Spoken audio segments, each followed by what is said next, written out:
Salam sejahtera untuk Bapak Ibu semua. Kembali bersama saya di channel ini, channel yang selalu menyalurkan informasi terbaru seputar informasi dunia pendidikan, informasi guru, informasi honorer, informasi lain yang relevan seputar dunia pendidikan. Di kesempatan ini, satu informasi yang saya bagikan kepada Bapak Ibu terkait bocoran kenaikan gaji ASN 2025, yang dimana pesangon pensiunan hingga Rp 1 miliar. Kira-kira begini bocorannya Bapak Ibu ya. Reformasi yang ditunggu Bapak Ibu.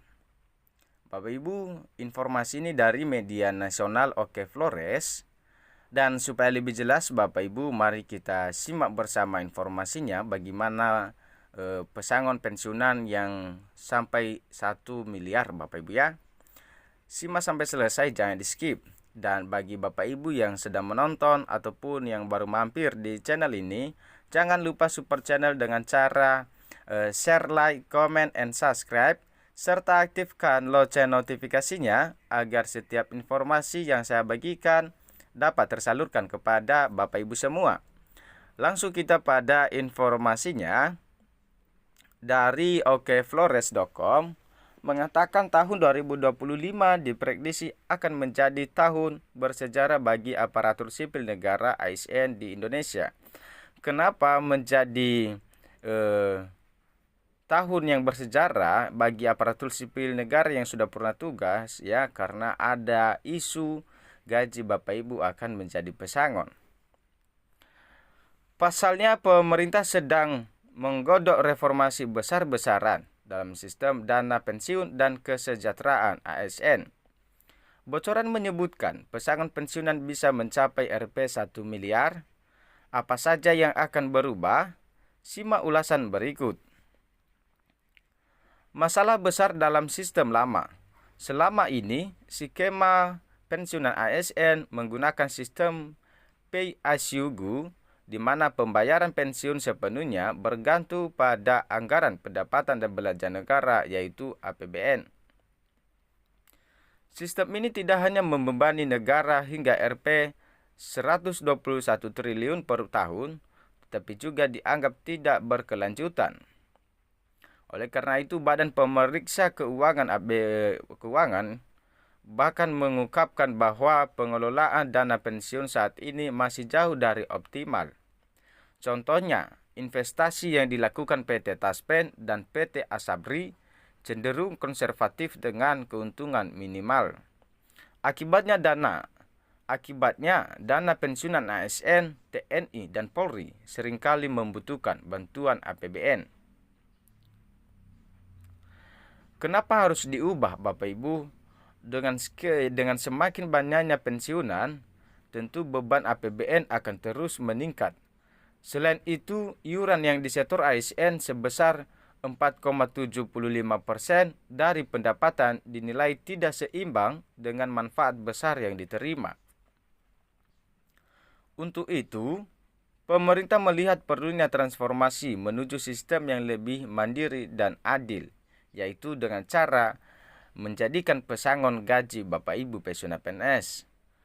Salah satunya adalah mencontoh negara-negara tetangga yang sudah menerapkan fully funded, Bapak Ibu ya. Lalu apa yang baru di 2025? Pemerintah saat ini tengah mengkaji dua opsi besar untuk menggantikan sistem lama. Pertama, skema fully funded. Dalam sistem ini, ASN dan pemerintah akan berbagi tanggung jawab dalam membayar iuran pensiun. Lalu apa keuntungan? Pensiunan ASN bisa menikmati manfaat lebih besar. Itu salah satunya Bapak Ibu ya. Dengan adanya pesangon, dengan adanya fully funded, tentu Bapak Ibu sangat menikmati hari tua dengan mencukupkan segala kebutuhan. Pesangon sekaligus hingga Rp 1 miliar atau pensiun bulanan hingga Rp 20 juta bagi ASN dengan jabatan tinggi. Perubahan kedua, pengelolaan oleh BPJS Ketenagakerjaan. Pemerintah mempertimbangkan mengalihkan pengelolaan dana pensiun ASN ke BPJS Ketenagakerjaan. Dengan tata kelola yang lebih profesional, maka dana pensiun diharapkan bisa menghasilkan keuntungan investasi jangka panjang yang sangat signifikan. Pesangon besar, tantangan lebih berat. Meski menjanjikan reformasi, memunculkan beberapa kekhawatiran Bapak Ibu ya. Pesangon besar, tantangan lebih berat. Meski menjanjikan, namun reformasi ini memunculkan beberapa kekhawatiran. Kenapa Bapak Ibu? Salah satunya adalah pencairan dana pensiun dalam jumlah besar sekaligus, yang beresiko jika penerima tidak bijak dalam pengelolaannya. Namun itu adalah urusan Bapak Ibu, bukan lagi urusan pemerintah. Yang penting pemerintah lepas dengan tanggung jawab membayarkan pesangon Bapak Ibu. Selain itu, ASN harus siap dengan kemungkinan peningkatan iuran. Namun, pemerintah optimis bahwa manfaat yang akan diterima akan jauh lebih besar dibanding pengorbanan ini Bapak Ibu ya. Oleh itu kesejahteraan ASN, kesejahteraan iuran di Indonesia tidak hanya untuk ASN.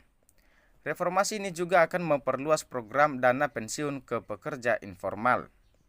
Dengan iuran hanya 3% dari upah minimum, pekerja informal kini bisa merasakan manfaat pensiun. Langkah ini diyakini tidak hanya meningkatkan kesejahteraan masyarakat, tetapi juga mendorong pertumbuhan ekonomi nasional. Dana pensiun yang dikelola dengan baik dapat menjadi salah satu pendorong utama investasi jangka panjang di Indonesia. Maka era baru ASN dimulai. Pemerintah berkomitmen untuk tidak hanya meningkatkan kesejahteraan ASN melalui kenaikan gaji, tetapi juga memastikan masa pensiun mereka lebih terjamin. Dengan reformasi dana pensiun ini, ASN tak hanya akan merasa dihargai, tetapi juga bisa lebih tenang mempersiapkan masa depan. Oleh karena itu mari kita tunggu bersama apakah tahun 2025 akan menjadi era baru bagi ASN dan sistem pensiun di Indonesia. Bagaimana menurut Anda, apakah reformasi ini sudah sesuai harapan Bapak Ibu? Semoga saja dapat realisasi. Amin. Kita selalu berdoa untuk Bapak Ibu, ya, untuk juga pemerintah segera mungkin menyelesaikan masalah pensiunan PNS. Demikian informasinya Bapak Ibu, semoga bermanfaat dan sampai ketemu lagi bersama saya.